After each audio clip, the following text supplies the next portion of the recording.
就是这个爆炸到底有没有对潜艇造成致命伤？大家好，咱们今天聚焦黑海战局的最新动态，先从刚爆出来的潜艇袭击事件说起。就在本周一，乌克兰国内安全局对外发布了一则重要消息，他们动用了一款叫海底宝贝的水下无人机，在俄罗斯黑海港口新罗西斯克成功击中了一艘俄军潜艇。按照乌方说法，这次袭击的破坏力不小，那艘潜艇已经遭到了严重的损坏，基本丧失了行动能力。更值得注意的是这是乌克兰首次使用水下无人机执行此类作战任务，相当于把新的海战利器正式投入使用了。不过呢，俄罗斯方面回应完全是另外一套口径。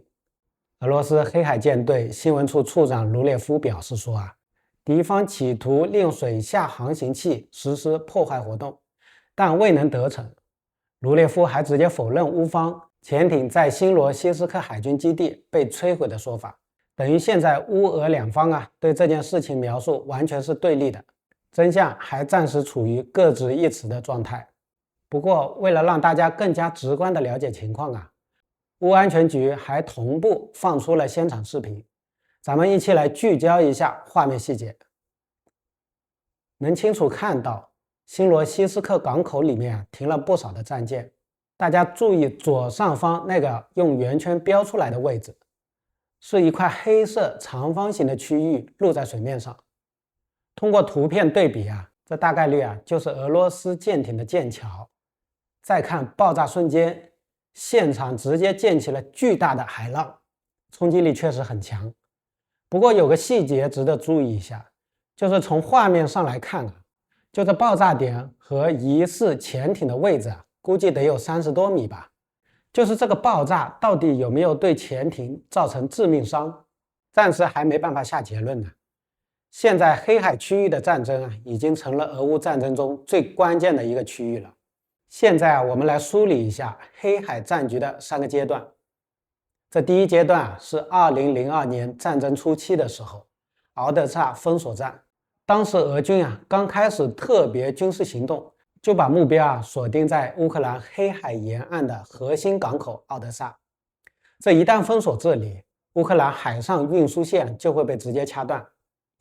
对其经济和物资的补充都是致命的打击。那个时候俄军确实也短暂的控制住了敖德萨周边海域，封锁形势一度形成。但转折点出现在莫斯科号沉没。2022年4月作为俄罗斯黑海舰队的旗舰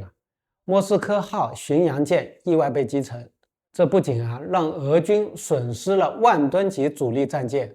更直接打乱了封锁计划，最终直接被迫解除对敖德萨的封锁，整体退到了克里米亚半岛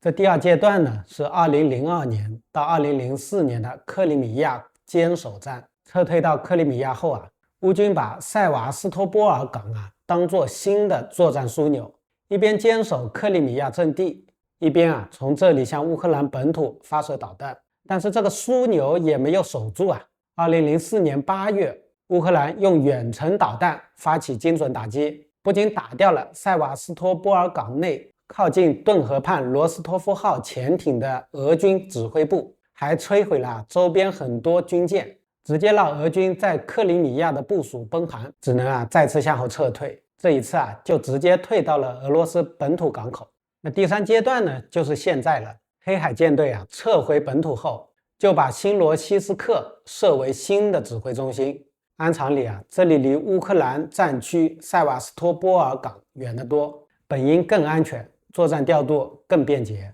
但实际情况却恰恰相反，乌克兰新型的无人机多次突破俄军在新罗西斯克的防卫线，不仅袭击了港口设施，连当地的防空系统也遭到了打击，等于俄军退到了本土港口，也没能躲过乌克兰的火力覆盖。当然了，俄罗斯也不是省油的灯11月29日到12月2日，乌克兰用无人机在土耳其专属的经济区域内袭击了俄罗斯油轮，这一举动就激怒了俄方。12月2日，普京就表示要扩大对敖德萨等乌克兰港口的打击力度。随后的行动也印证了这个表态。12月5日到6日俄军发起了大规模的空袭，一口气用了700枚导弹和无人机，集中打击了敖德萨的能源设施。12月13日俄军又动用巡航导弹、弹道导弹等高精度武器再次轰炸敖德萨核心区域，把港口的能源设施炸得满目疮痍，等同于用大规模报复回应了乌军油轮的袭击。另外还有消息说俄乌双方其实已经谈妥了90%的和平条款，但剩下的10%始终谈不拢，只能说边打边谈有一句话叫行百里者半九十，就剩下的10%是最困难的。放到俄乌谈判里，这剩下的10%恰恰是最核心的分歧点，比如说领土划分